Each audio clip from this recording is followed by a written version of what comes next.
Bismillahirrahmanirrahim. Kita niatkan hari ini kita di sini untuk talabul ilmi dan juga itikaf. Bismillahirrahmanirrahim. Nawaina itikaf wa talabul ilmi kita.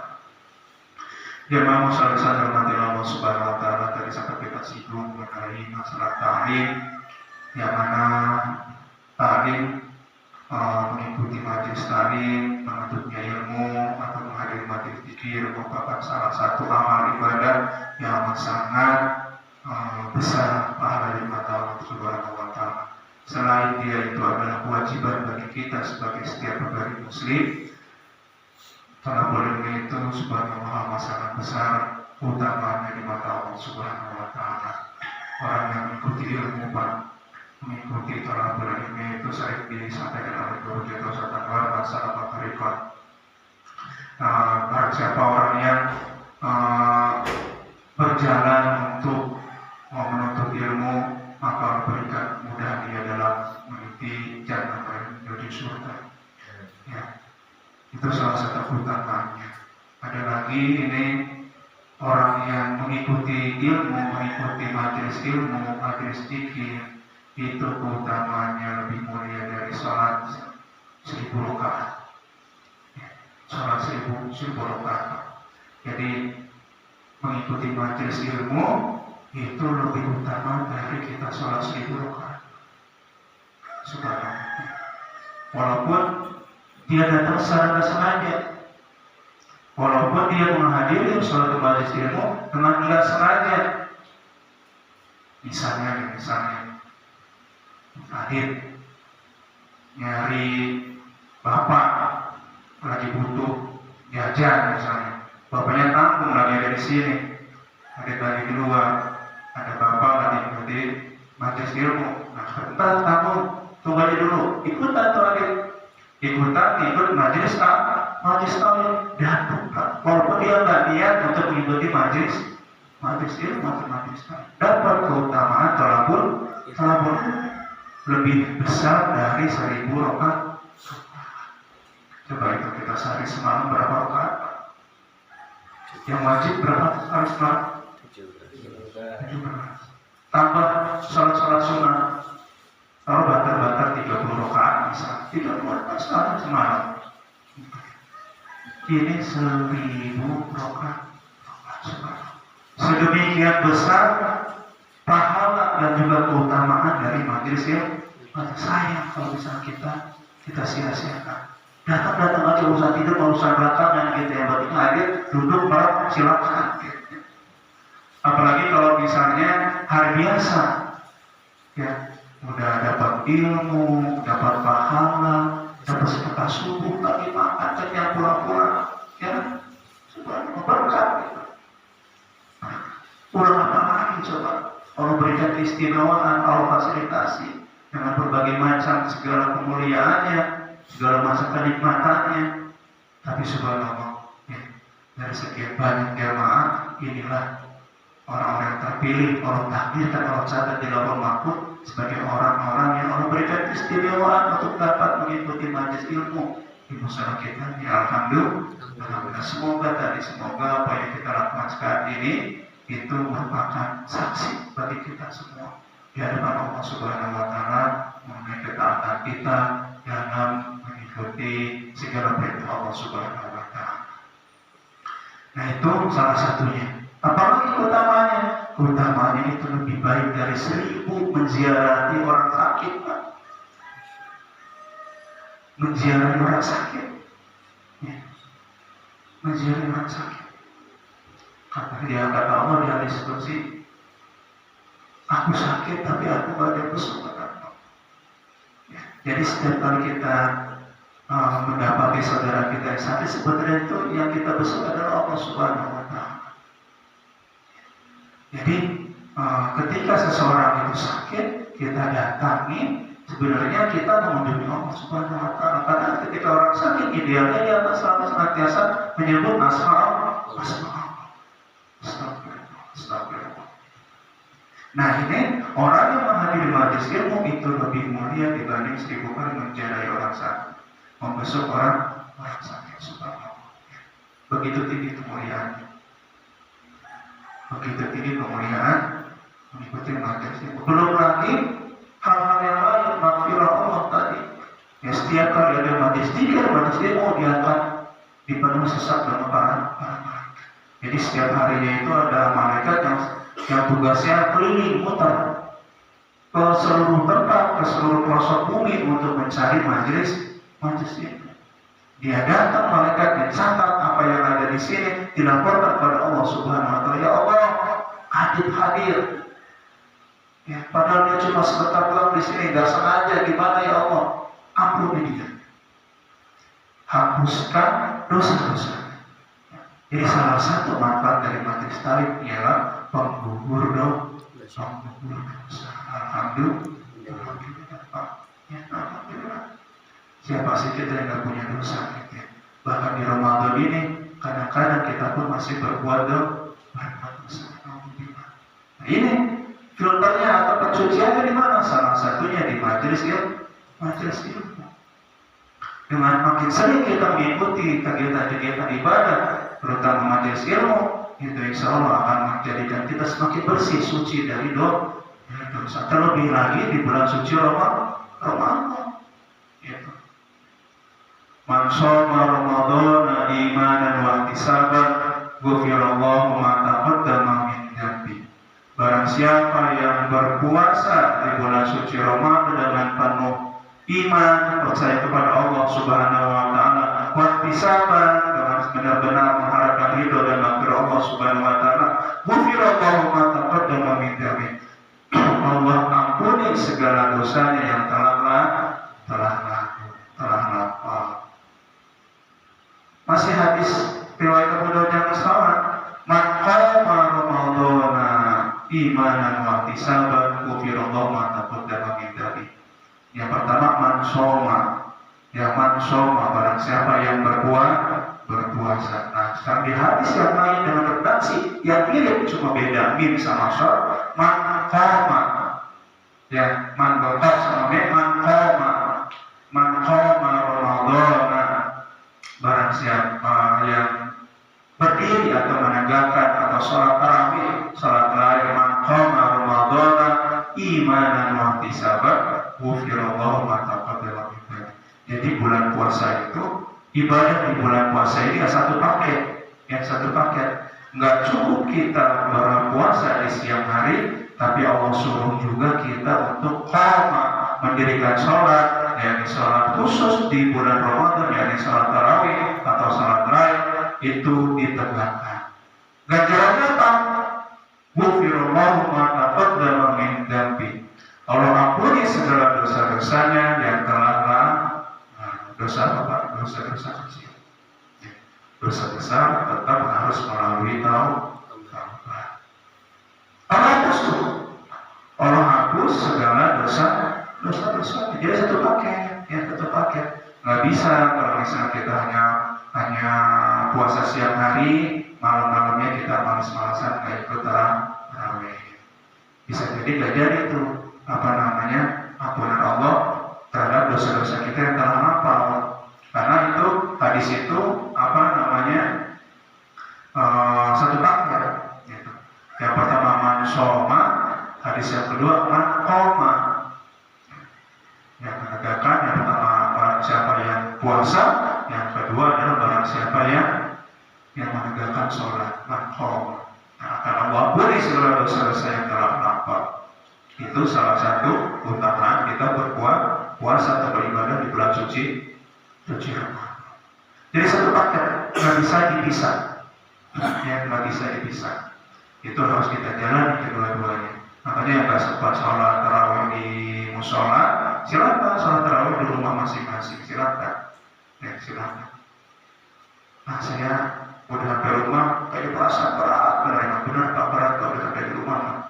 Makanya yang enak itu kita berjamaah bareng-bareng. Kalau bareng-bareng ada temannya, yang tidak ada temannya. Kalau ada temannya enak, semuanya menjadi ringan sama dijinjin, berat sama ditikul. Kalau sendirian kan capek, pegel, nggak ada semangat kita. Nah, itu godaannya. Ya. Kalau di rumah ya seperti itu, kadang besar godaannya. Walaupun sebenarnya sholat Sunnah itu terbaik adalah di rumah. Tapi khusus bulan Ramadan ini kita sama-sama sholat tarawih berjamaah. Insya Allah dirinya pun lebih kepada Allah Subhanahu Wa Taala. Berapa rakaat? Silahkan. Yang biasa 8 rakaat, 23 gitu ya, 20. Saya bakal capek 2 rakaat aja boleh silakan. Gitu ya. Karena sholat tarawih boleh dari 2 rakaat sampai tak terhingga, silakan aja. Silakan aja untuk menjalankan sholat sunnah. Karena memang janji Allah di Al-Baqarah 183 tadi, ya ayyuhalladzina amanu kutiba alaikumusiyam kama kutiba alal ladzina min qablikum la'allakum tattaqun. Wahai orang yang beriman, diwajibkan atas kamu berpuasa sebagaimana Allah wajibkan kepada orang-orang sebelum kamu, la'allakum tattaqun, agar kalian bertakwa. La'allakum itu adalah harfu tarjih yang mana di situ menuntut kita untuk bisa meningkatkan amal ibadah kita. Allah tuntut pada kita untuk menggapai derajat takwa dengan meningkatkan seluruh amal ibadah kita. Ya. Butuh usaha, nggak bisa ujung-ujung orang bisa langsung bertakwa kecuali dengan iroda Allah, itu bisa. Tapi sunatullah, sunatullah kewajaran adalah kita dituntut untuk berusaha dalam menggapai derajat takwa, terutama ketika di bulan suci Ramadan ini. Jadi meningkatkan seluruh amalia ibadah kita ketika di bulan suci Ramadan ini dengan meningkatkan seluruh amal ibadah kita. Apapun itu amal ibadah. Paling tidak ada tiga hal yang bisa kita tingkatkan dalam menunaikan ibadah-ibadah di bulan suci Ramadan ini. Ada 3 amal utama, Pak. Ada 3 amal utama yang hendaknya kita senantiasa tingkatkan, kita dongkrak, yang kita tingkatkan untuk mendongkrak derajat takwa kita. Derajat takwa kita. Kenapa sering pikir penting sih takwa? Kalau kita pikir-pikir apa sih itu takwa? Kenapa selalu berulang-ulang hayu beribadah biar kalian bertakwa, hayu bertakwa? Gitu. Apa sih pentingnya? Nah, ternyata Allah itu tidak melihat seseorang itu dari kekayaannya, dari bentuknya, dari rupanya, dari hal-hal yang lain, kecuali dari takwanya. Yang membedakan kita terhadap orang lain adalah takwa. Semakin kita tinggi ketakwaannya di hadapan Allah Subhanahu wa Ta'ala, maka semakin tinggilah derajat kita di hadapan Allah Subhanahu wa Ta'ala. Semakin kita bertakwa, semakin kita tinggi derajat kita di hadapan Allah Subhanahu wa Ta'ala. Inna akramakum indallahi atqakum. Sesungguhnya Allah yang paling mulia di antara kamu adalah orang yang paling bertakwa. Makanya sasaran atau target dari kita berpuasa adalah kita bisa meningkat ketakwaan kita di hadapan Allah Subhanahu wa Ta'ala. La'allakum tattaqun, agar kalian bertakwa. Nah, ini la'allakum ini tadi sudah disampaikan bahwasanya di situ menuntut kita untuk apa? Untuk bisa berbuat lebih. Ya, untuk bisa berbuat lebih di bulan Ramadan ini. Bulan Ramadan yang sedemikian besar keutamaannya, kemudahannya dalam kita beribadah, ya, dengan segala macam iming-iming yang sudah Allah berikan kepada kita, amalan sunnah bernilai amalan wajib dari 70 kali lipat, ya. Belum lagi hal-hal yang lainnya semuanya, ampunan Allah diobral, ya. Tadi pintu surga dibuka, pintu neraka ditutup, kesehatan diberi. Sedemikian mudahnya kita beribadah di bulan suci Ramadan. Tapi kalau misalnya kita tidak bisa memanfaatkan dengan sebaik-baiknya, apalagi nanti di bulan Ramadan, Pak. Ya, kalau sekarang aja kita ibadahnya masih sama dengan di bulan-bulan yang lain, apalagi nanti di bulan yang lain. Di bulan yang penuh dengan maghfirah Allah ini, kita masih santai-santai aja, tidak tergugah, ya, tidak tergugah dengan tadi janji Allah. Barang siapa yang puasa dengan iman muhtisabah dengan baik dan benar sikapnya, Allah ampuni seluruh dosa-dosanya. Barang siapa yang sholat tarawih dengan baik dan benar, Allah ampuni seluruh dosa-dosanya telah lalu. Itu tidak mau bergeming, istilahnya nggak bikin terduga. Masih dengan cara apa lagi kita termotivasi? Ya. Masih dengan cara apa lagi kita termotivasi untuk selalu beribadah di bulan suci ini? Apalagi nanti ketika di 11 bulan yang akan datang. Apalagi nanti yang sedemikian dahsyatnya godaan setan. Kalau di bulan Ramadan ini kita masih santai-santai. Sayang Pak, ya sayang kesempatan yang sudah Allah berikan kepada kita ini apabila berlalu begitu saja, itu masalah bisa sayang. Tadi ada amalan-amalan yang diharapkan dapat mendongkrak keimanan dan ketakwaan kita dapat Allah Subhanahu wa Ta'ala. Apa aja itu amalan-amalan yang bisa dilakukan di bulan suci Ramadan? Yang pertama adalah sholat. Yang pertama yang perlu kita tingkatkan di bulan suci Ramadan ini adalah sholat. Tingkatnya gimana lagi? Di bawah waktu nggak bisa ditambah. Sholat zuhur tetap aja 4 rakaat, sholat subuh tetap aja 2 rakaat. Masa kita tambah dari 3 atau 5 rakaat sholat subuh? Bukan itu maksudnya. Wah, saya mau semangat nih, mau meningkatkan amal ibadah saya, terutama sholat wajib, ditambah sholat isya jadi 6 rakaat. Salah Pak.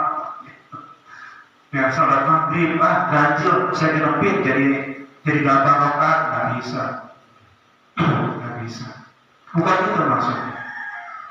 Kita perbanyak sholat sunnah. Wajib tetap kita laksanakan dengan sebaik-baiknya. Cuma kita perbanyak sholat sunnah. Perbanyak sholat sunnah. Kenapa? Makanya teman-teman kita banyak yang merasa kurang kalau misalnya sholat itu hanya 8 rakaat tambah dari 20 rakaat. Karena memang sholat itu seperti itu, memperbanyak amal ibadah, terutama sholat. Terlebih lagi sholat-sholat yang sifatnya sunnah mu'akkadah. Apa aja sih sholat-sholat sunnah mu'akkadah itu? Salah satunya adalah sholat sunnah rawatib. Sholat yang menyertai sholat wajib. Sholat rawatib, qobliyah ataupun ba'diyah. Yang fungsinya, jadi masing-masing sholat sunnah itu ada keutamaan yang utama, ada fungsi yang utama. Salah satu fungsi utama dari sholat rawatib adalah menyempurnakan sholat wajib kita.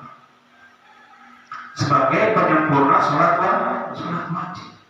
Misalnya yang rukunya kurang lurus, kalau sempurna itu Allah tutup dengan sholat wajib, qobliyah atau ba'diyah.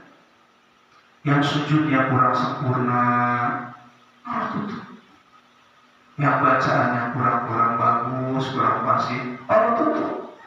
Bukannya enggak sholat subuh enggak sholat, ya udah saya sholat rawatib aja yang banyak buat untuk subuh, nggak bisa. Jadi sholat rawatib itu adalah untuk menutupi kekurangan kita dalam sholat wajib. Sholat wajib yang kita laksanakan, bukan yang tidak kita laksanakan. Sholat wajib yang kita laksanakan, tetapi terdapat kekurangan tadi, baik dari segi kekhusyuan ketika sholat ingatnya, ya Allah, nanti mudik gua bawa apa ya? Pulang kampung bawa apa? Nggak cukup kayaknya kalau cuma bawa 1.000-2.000 mah gitu ya. Belum nyawer ya misalnya. Mikir aja sholat subuh, sholat wajib sambil mikir. Itu ditutup dengan sholat sunnah rawatib. Gimana bisa sholat sunnah rawatib itu juga lama masa tutup dengan sholat? Insya Allah Pak, ya itu ditutup dengan sholat sunnah rawatib. Qobliyah dan ba'diyah. Apa aja sih sholat rawatibnya? Yang kita hitung yuk. Sholat rawatib dari sholat subuh. Sholat rawatib, qobliyah subuh berapa rakaat? 2 rakaat. Setelah itu sholat rawatib zuhur berapa rakaat? 4 rakaat qobliyah zuhur, 2 rakaat ba'diyah zuhur. Hadisnya seperti itu. 4 rakaat qobliyah zuhur, 2 rakaat ba'diyah zuhur. Jadi berapa itu? 2 tambah 4 tambah 2 8, ya 8 rakaat. Ada lagi ba'diyah maghrib. Asar nggak ada. Asar bukan rawatib. Ba'diyah maghrib berapa rakaat? 2 rakaat. Jadi 10 rakaat. Lalu yang terakhir ba'diyah isya 2 rakaat. Jadi total semuanya 12 rakaat. Tapi ada juga riwayat menyebutkan di situ qobliyah zuhurnya 2, ba'diyah zuhurnya 2. Jadi yang dijepit sama rawatib itu, sama 2 sholat sunnah rawatib adalah hanya zuhur. Kalau misalnya kita ada yang sholat qobliyah maghrib atau qobliyah isya, itu bukan rawatib, itu adalah sunnah biasa. Ya sunnah biasa. Apa boleh? Bagus, gitu ya. Yang ngerjain dapat pahala, yang ngerjain tidak dapat pahala. Tapi itu bukan rawatib. Silakan. Yang namanya rawatib tadi ada 12 rakaat. Qobliyah subuh, qobliyah zuhur, ba'diyah zuhur, ba'diyah maghrib sama ba'diyah isya. 12 rakaat.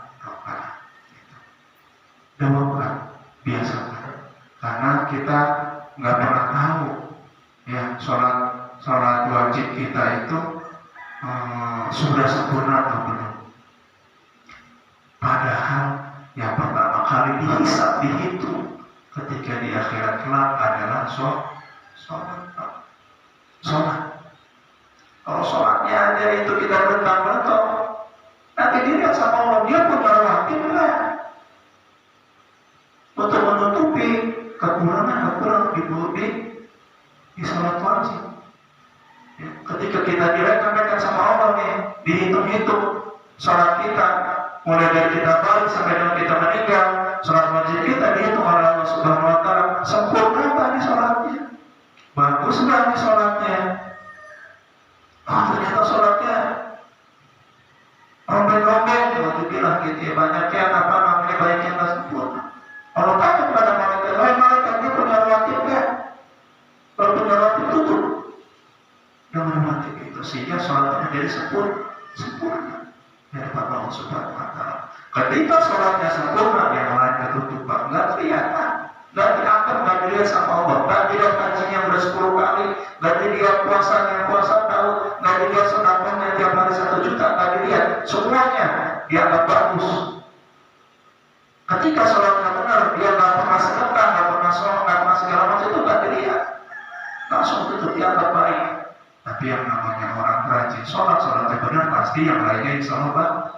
Dia rajin sedekah, rajin sholat, rajin zakat, rajin puasa, karena itu jaminan Allah Subhanahu Wa Taala. Ya, as-sholatu tanha 'anil fahsya'i wal munkar. Allah itu mencegah dari segala perbuatan keji dan juga itu jaminan kalau sholatnya benar.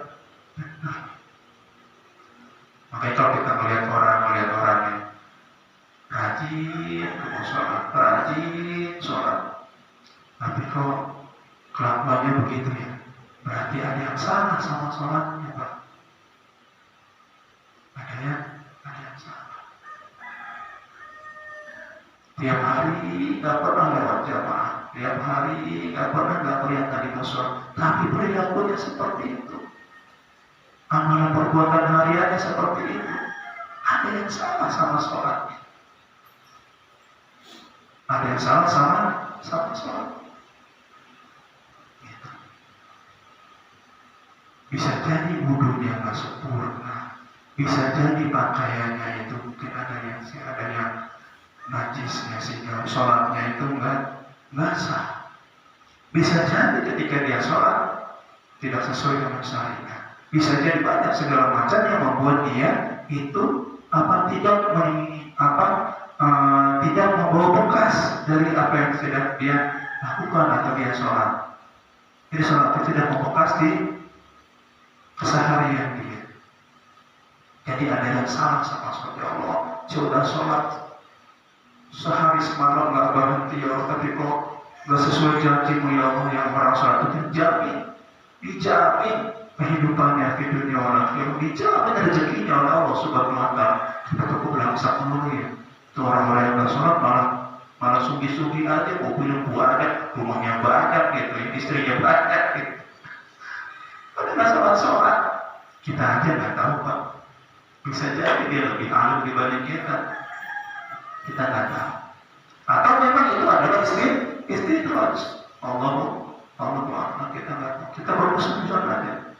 Kalau bisa kita melihat seseorang yang jarang kelihatan ke musola, ke masjid, ibadah, mungkin kita aja yang nggak tahu kita sholatnya gimana.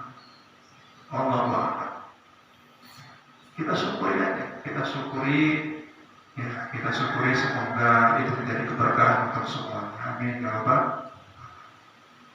Itu masalah sholat. Jadi kita tingkatkan di bulan suci Ramadan ini untuk mencapai derajat takwa ini tadi dengan cara meningkatkan sholat yang paling mudahnya. Jadi sebelum kalau misalnya jadi sholat sunnah itu yang terbaik sebenarnya adanya di rumah. Sebelum berangkat aja selesai aja qobliyah dulu di rumah. Cuma kan kadang waktunya sempit udah gitu kita kadang suka keburu atau keburu malas. Padahal qobliyah sunnah itu adanya di rumah. Ya udah buru-buru dan ke musola, sholat di musola nggak apa-apa. Bahkan sebelum pulang pun kita qobliyah juga, ba'diyah juga. Tadi zuhur, ba'diyah duhur, ba'diyah maghrib, ba'diyah isya. Kita tunaikan di musola atau di masjid. Ya. Nanti aja di rumah silakan. Jadi yang paling mudah ketika kita ada di musola itu ringan dibanding kita ada di rumah. Di rumah itu lebih banyak setannya. Ketika di musola, di masjid, setannya lebih ringan. Dan banyak teman-teman kita yang juga sholat. Jadi kita nggak kebawa malas. Kalau di rumah udah kebawa malas, melihat sinetron, melihat TV, ada main sama anak-anak, itu banyak godaannya. Setiap kita musola, langsung kita menjalankan sholat sunnah rawatib. Yang ketiga, sayang. Lalu sholat sunnah apa lagi? Duha misalnya, yang mudah. Sholat duha. Waktunya panjang sholat duha. Mulai nanti selepas isya sampai dengan nanti sebelum zuhur. Kurang lebih jam 12 kurang gitu ya. Itu ada waktu duha. Dengan berbagai macam keutamaan. Ada 3 waktu duha. Waktu mulai dari terbit sampai dengan kira-kira jam 8-an, itu waktu duha yang awal. Itu bisa disebut juga waktu untuk sholat isya. Itu jam 8 sampai dengan jam 10 itu waktu yang menengah. Ada juga jam 10-an atau jam 11-an itu waktu yang ketiga. Yang pertama sholat duha itu kapan? Di akhir waktu Pak. Ternyata sholat duha itu yang utama itu di akhir waktu. Jam 10 ke atas. Silakan. Ada orang suka begitu ya, udah jam 10 nih, udah lewat waktu duhanya. Justru itu waktu utama. Silakan. Jam 10, jam 11 sholat duha. Itu waktu yang utama. Gitu. Ya. Waktu duha yang awal itu adalah waktu isya. Yang mana nilainya atau misalnya keutamaannya dari sholat isya itu tadi ya, pahalanya adalah pahala haji dan umroh. Tamatan kata Rasulullah. Sempurna. Syaratnya kita sholat subuh berjamaah, lalu berzikir, sudah doa dan kita ta'arif. Kita tunggu duduk, nanti kita sholat isya. Derajatnya, nilainya itu sampai dengan mendapatkan pahala haji dan umrah. Tamatan sempurna, kata Rasul sempurna. Sekali lagi, tamatan sempurna. Kurang apa lagi? Allah janjikan kepada kita. Ya, tapi masih ada teman-teman kita masih belum mendapatkan dari alhamdulillah. Ini perlu kita syukuri Pak. Benar-benar kita syukuri. Ya, syakartum la azidannakum. Barang siapa yang bersyukur Allah tambah kenikmatannya. Nah ini nikmat hidayah yang perlu kita syukuri. Nikmat iman Islam perlu kita syukuri sehingga keimanan kita itu bertambah. Tadi janji Allah la syakartum la azidannakum. Barang siapa yang bersyukur Allah tambah nikmat kepada Allah. Makanya kita hari di sini perlu kita syukuri dan mohon kepada Allah Subhanahu wa taala agar senantiasa Allah tetapkan hidayah kepada kita semua. Allah tetapkan hidayah. Jadi Allah tidak cabut hidayah yang sudah memberikan kepada kita. Ya. Dengan cara tadi beristiqomah dan juga kita berdoa, Rabbana la tuzigh qulubana ba'da idh hadaitana. Ya Allah, jangan Engkau cabut kembali hidayah yang sudah Engkau berikan kepada kita, ya Allah. Ya Allah, jangan Engkau cabut kembali nikmatnya beribadah kepadamu, ya Allah. Ya Allah, jangan Engkau cabut kembali nikmatnya dalam bertilawah, dalam sholat, dalam mengikuti majelis ilmu, dalam mengikuti majelis fikir, dalam bersedekah. Jangan Engkau cabut kembali kesenangan-kesenangan itu. Jangan sahabat, sering-sering kita berdoa, minta sama Allah yang Maha Pemberi hidayah. Minta kepada Allah agar kita senantiasa istiqomah dan tetap mendapatkan hidayah. Tadi balik lagi ke sholat duha. Waktu pertama tadi ada waktu isya. Ya, mulai dari terbit 15 menit setelah terbit, setelah isya kan di sini ada suruh, suruh itu waktu terbit. Waktu waktu habis sholat subuh. Ya, batas sholat subuh adalah waktu suruh, waktunya terbit. Nah, di situ ada waktu duha.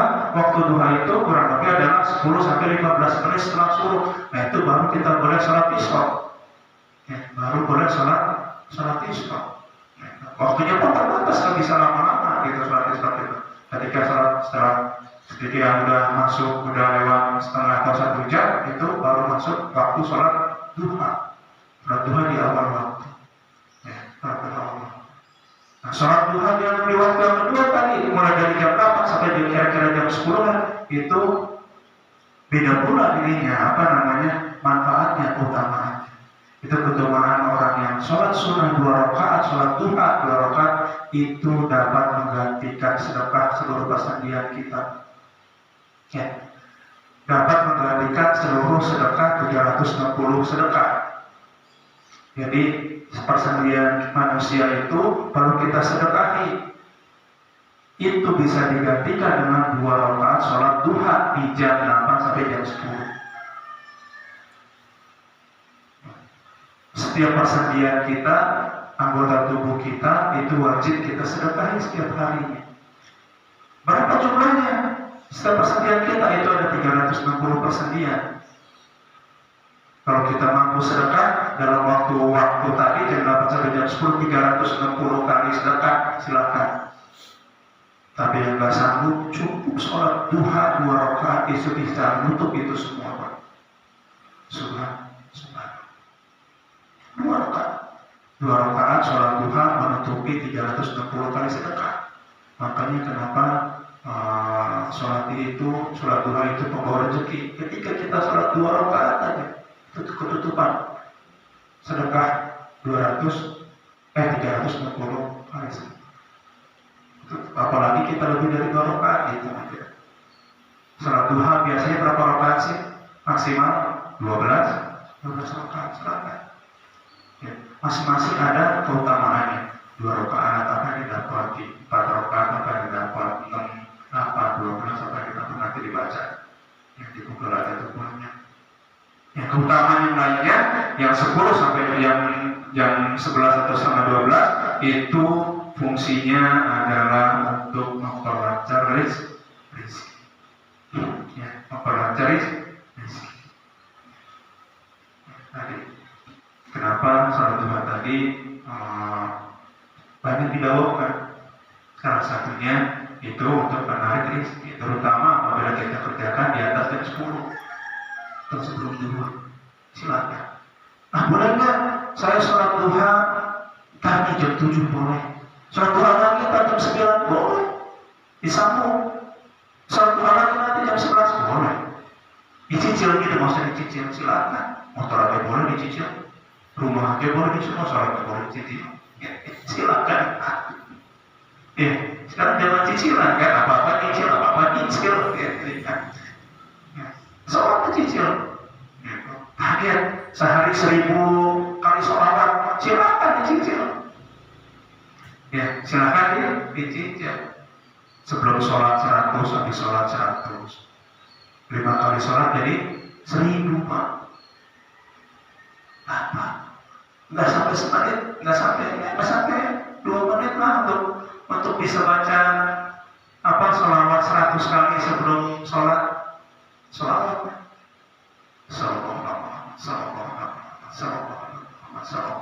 100 kali nggak sampai semenit Pak. Sholawat apa itu sholawat? Salah wajib itu nggak paling pendek. Kita bilang paling pendek dan bisa menjaga konten ini menjadi 100 kali sebelum sholat. Baca lagi, paling 1 menit sampai. Baca lagi nanti habis sholat 100 kali 5 kali dalam 1 hari kita baca. 5 kali sholat masing-masing diupdate dengan 100 sholawat. Dalam 1 hari kita dapat 1000 sholawat. Insya Allah. Tidak. Nah, saya mau borongan aja nanti sebelum subuh atau habis subuh langsung dirapel jadi 1000, 2000 sholat, 2000 sholawat sekali duduk. Alhamdulillah, silakan. Yang penting sholat. Jangan kita sholat. Modal kita sholat gitu ya. Modal kita. Puasa kita belum tentu diterima. Sholat kita juga masih beletak-beletak. Pikiran kita masih kotor. Sedekah kita masih ria. Haji kita masih ria. Perkataan kita masih banyak dusta. Ya. Amal ibadah apa kita bisa ada ya selain pertolongan atau syafaat dari Rasulullah? Caranya apa? Caranya dalam kita banyak-banyak bersolat. Mendapatkan syafaat Rasulullah Sallallahu Alaihi Wasallam. Kita sholawat banyak-banyak. Kita dari pagi sampai sore kita puasa belum tentu diterima, percaya kan? Belum tentu diterima. Kita sholat tiap hari 5 kali dari Ramadhan sampai sekarang. Coba sholat mana yang benar-benar khusyuk dari awal sampai akhir? Nah, selevel Imam Ali pun masih melirik. Selevel Imam Ali masih melirik dari sholat Rasulullah SAW. Ketika dia datang sayembara itu, bahkan Imam Ali itu ketika sholat dicabut panah dari tubuhnya tak terasa saking khusyuknya. Tapi itu pun masih belum khusyuk. Ketika dia sayembara memang hari sholat masih melirik. Ini apalagi level kita. Apa itu yang kita bisa andelin? Tidak bisa. Kita tidak bisa andelin dari amal ibadah kita, sholat kita maksudnya. Terus ngapain kalau kita sholat? Ngapain kalau kita sholat kalau nggak diterima? Ngapain kalau kita puasa kalau nggak diterima? Ngapain kalau kita zakat, kita haji kalau memang itu nilainya nilainya nggak ada di mata Allah. Yang dinilai adalah ketaatan kita. Yang dinilai ketaatan. Oh, tenda nih. Sholat tinggal pernah bolong. Tiap hari paling awal di sholat. Ya, ajan terus. Tapi misalnya ketika sholat pikirannya kemana-mana sama. Kita semua seperti itu. Nggak bisa 100% dari mulai takbiratul ihram sampai sekarang itu semuanya benar-benar fokus. Itu susah sekali. Susah sekali. Bukan nggak bisa, tapi itu sulit. Benar-benar fokus tapi itu sulit. Nah itu gimana? Belum tentu diterima oleh Subhanahu wa Ta'ala. Makanya andalan kita adalah memuliakan apa yang Allah cintai. Siapa sih yang Allah cintai? Yang Allah cintai adalah Nabi kita, Nabi Muhammad SAW. Ketika kita mencintai seseorang yang Allah cintai, insya Allah kita akan dicintai oleh Allah Subhanahu wa Ta'ala. Amin ya Rabbal. Kita gak kenal dekat nih sama Jokowi, gak kenal dekat Pak. Tapi kita akan dekat sama orang yang Jokowi senangnya. Siapa yang Jokowi senang? Misalnya anaknya nih, si Gibran nih. Kita kenal dekat sama si Gibran nih. Ya, Misalnya, kita kenal dekat sama si Gibran, tapi Jokowi nggak kenal kita. Kita punya usaha, gitu. Karena kita si Gibran dikasih rekomendasi sama bapaknya, Pak, tuh ada teman saya itu namanya Bagas, dia orangnya orang baik, gitu ya. Ada sedikit nakal misalnya gitu ya. Misalnya dia punya usaha, dia pengen jualan singkong di sentral yang cuma nggak punya modal, misalnya dia kasih modal dikit, kasih BLT misalnya, ya udah kasih. Nah, lantaran kedekatan kita sama anaknya Jokowi misalnya gitu ya, akhirnya kita mendapatkan fasilitas-fasilitas yang memang itu sebenarnya peruntukan orang-orang yang bernilai di mata Jokowi. Walaupun Jokowi nggak kenal kita, tapi karena kita kenal dekat sama anaknya, maka kita mendapatkan keutamaan itu. Begitu juga dengan Rasulullah SAW. Ketika kita semakin mencintai beliau, memuja beliau, memuliakan beliau, kita semakin senang bersalawat kepada beliau, otomatis insya Allah ketika Rasulullah memberikan permohonan syafaat bagi kita, pertolongan buat kita, insya Allah pasti mendengarkan apa yang Nabi minta. Pasti Allah akan pasti, Pak. Ya, apa yang Nabi minta pasti Allah akan penuhi. Karena itulah Nabi kita. Nabi nggak minta macam-macam. Ketika Nabi dipukul, ditimpa sampai berdarah, sampai patah giginya, ditambah kakinya ada perempuan baju tubrakin kan nih. Orang-orang yang mencelakai kamu, ya Muhammad, gak usah lagi beliau. Mereka orang-orang yang gak paham, yang gak mengerti. Mudah-mudahan nanti anak keluarganya, cucu-cucunya bisa beriman kepada Allah Subhanahu wa Ta'ala. Jadi Nabi menyimpan doa. Jadi setiap Nabi itu punya privilege khusus, punya doa yang tidak akan Allah tolak, tidak akan pernah Allah tolak.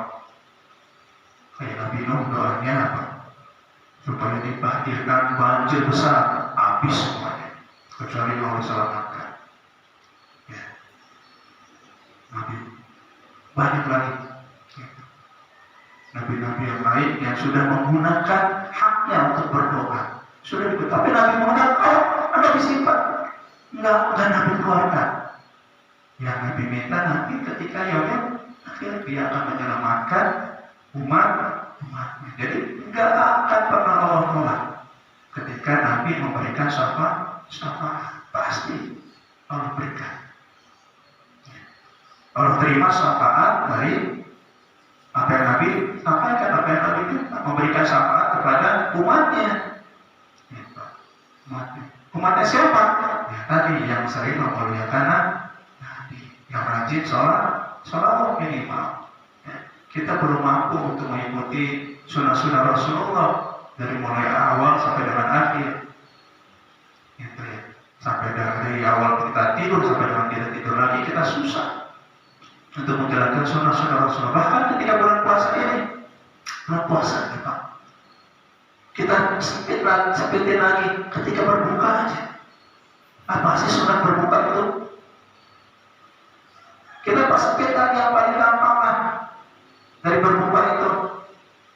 Ketika mulai kita makan, mulai kita batalkan, itu apa sunatnya? Berdoa, udah gitu. Berdoa mungkin gak ada yang lupa tuh Pak. Insya Allah pasti pada doa tuh Allah malah kasut tuh.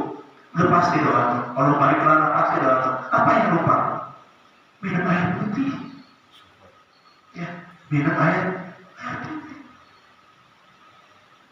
Sunnah Rasulullah ketika berbuka membatalkannya dengan air putih dan 3 butir kurma. Itu aja kita jalani. Coba itu berapa kali kita menjalankan itu mulai dari pertama kali puasa sampai sekarang. Kalau kita tidak bergorengan, bukan pernah gitu. Padahal itu nikmat. Ya, itu amal ibadah yang sunnah yang paling ringan dan juga nikmat. 3 butir kurma, 1 tabung air putih dan 3 butir kurma sunnahnya. Ya, sunnahnya. Mulai dari kita pertama kali puasa sampai sekarang kira-kira udah kita laksanakan belum? Ya udah alhamdulillah. Cuma kadang begitu, sunnah mana dapat 3 kurma, ditambah lagi 3 gorengan, ditambah lagi 3 lontong, ditambah lagi 3 kolak, tiga, semuanya 3, ya. 3 kurma, 3 kolak, 3 gorengan, 3 lontong, 3 pastel, 3 semuanya banyak numpuk semua gitu ya. Nah, tadi minimal kita mengikuti sunnah. Dari yang paling mudah aja dulu. Dari yang paling mudah. Makanya target di puasa itu nggak usah terlalu penuh. Ya, nggak usah yang paling mudah aja. Saya sering ngajarin ke anak-anak di pengajian itu kalau malam. Silahkan buat target. Saya wajibkan bikin target yang menurut kalian paling mudah. Misalnya targetnya apa? Targetnya tadi mengucapkan salam ketika ketemu orang atau ketika masuk rumah, atau targetnya tadi segala hal itu yang kebaikan adalah menggunakan tangan kanan, makan tangan kanan, atau tidak akan pernah minum sambil berdiri, itu target, Pak. Tidak akan pernah makan sambil berdiri, itu target. Dari pada kecil, ketika itu dijawabkan, karena target-target yang sama. Begitu juga tadi Ramadan. Target kita apa? Target resolusi saya di Ramadan ini makan buka puasa 1 tukang 3 butir kurma, gitu. Cukup ya. Betul ya. Ya, mulai dari situ aja. Gak usah yang muluk-muluk. Kalau misalnya kita bisa tingkatkan, alhamdulillah. Target 1 hari 1 juz, alhamdulillah. Target 1 hari 3 juz, alhamdulillah. Alhamdulillah, sebentar. 1 juz itu paling 40 menit. Nggak sampai 1 juz itu duduk. Ya. Kita persempit lagi, paling juga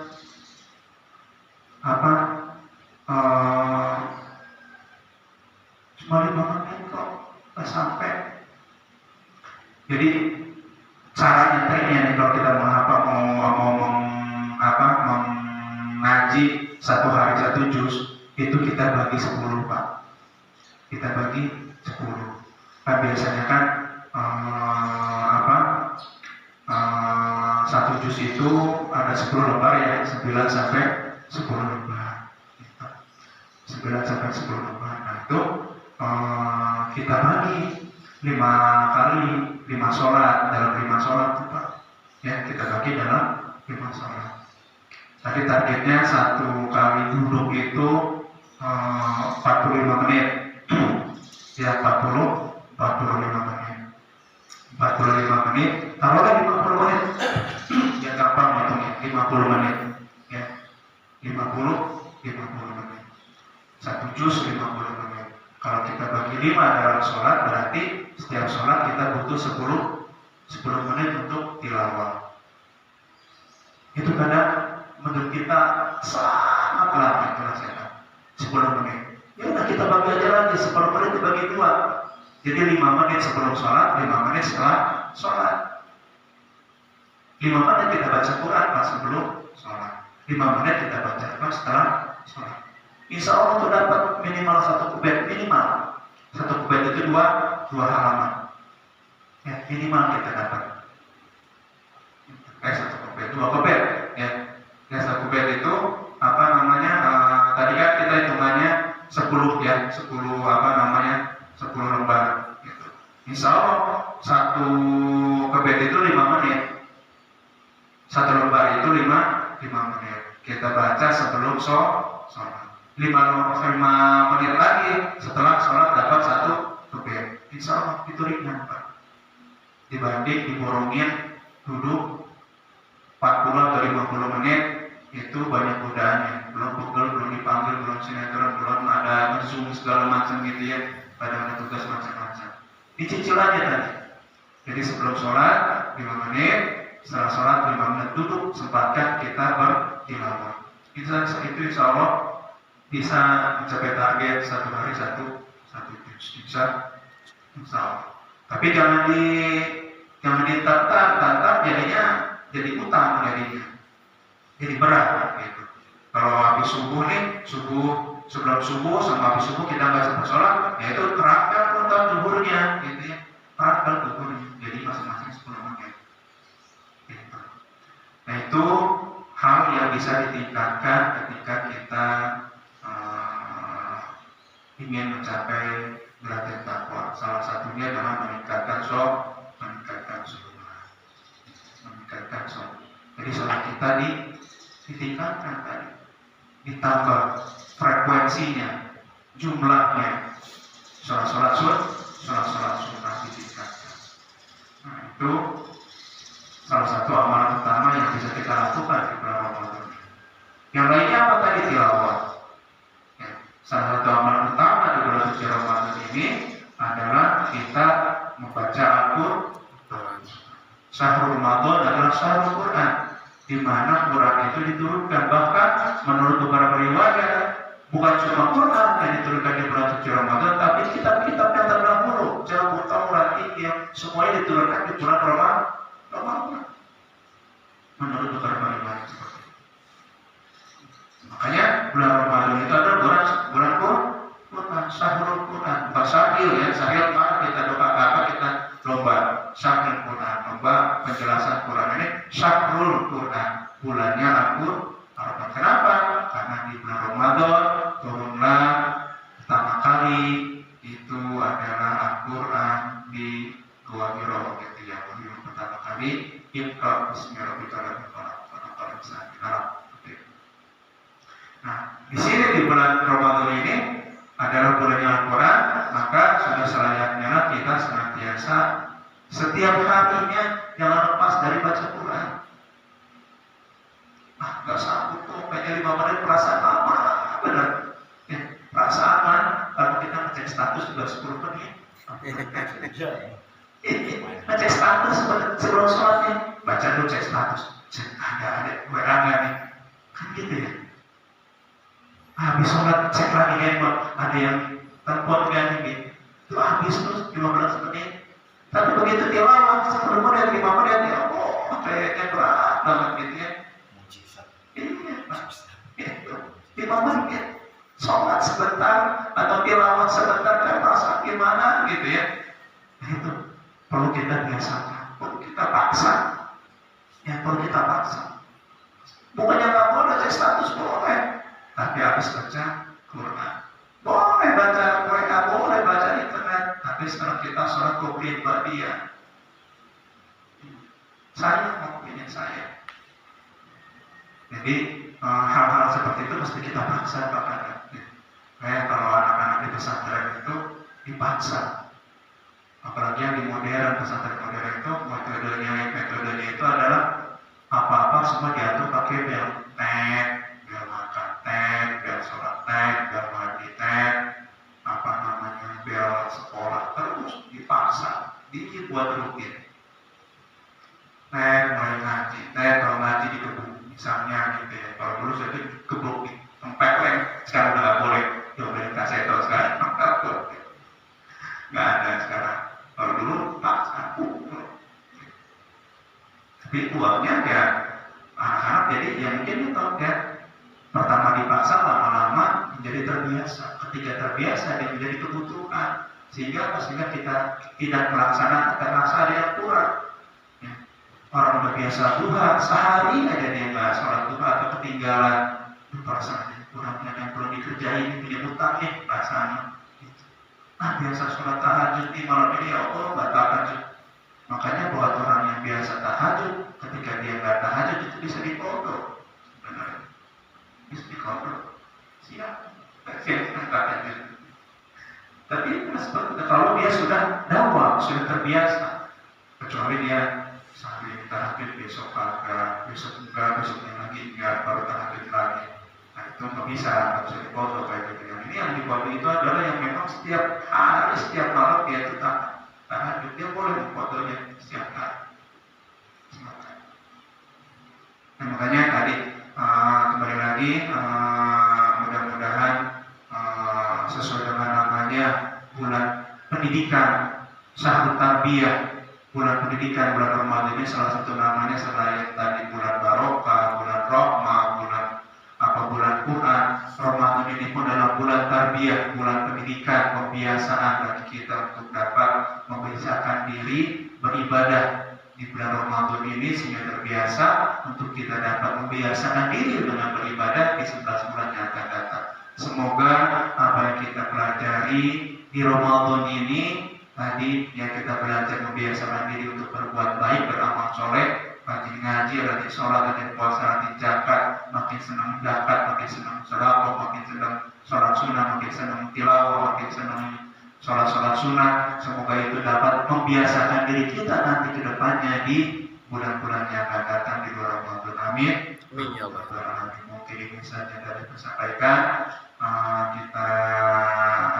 Kita tutup aja sebentar ya. Nanti kalau misalnya yang ditanyakan kita ngobrol-ngobrol lagi setelah kita sholat isya yang sudah waktu dapat sholat isya. Mungkin yang saya sampaikan. Terima kasih atas kehadiran dan juga perhatiannya. Semoga apa yang kita pelajari pada pagi hari ini dapat bermanfaat untuk kita semua dan juga terutama untuk kami pribadi. Semoga dapat melaksanakannya sesuai dengan apa yang kita pelajari pada hari ini. Mari kita tutup ta'lim kita dengan membaca Alhamdulillahirobbilalamin. Semoga seluruh kekhilafan yang terdapat pada majelis ta'lim kita pada pagi hari ini Allah ampuni dengan kita beristighfar kepada Allah Subhanahu wa taala. Astagfirullahaladzim, astagfirullahaladzim, astagfirullahaladzim. Allahumma shalli wa sallim ala sayyidina Muhammad wa ala ali sayyidina Muhammad. Subhanakallahumma wa bihamdika asyhadu an la ilaha illa anta astaghfiruka wa atubu ilaik. Terima kasih.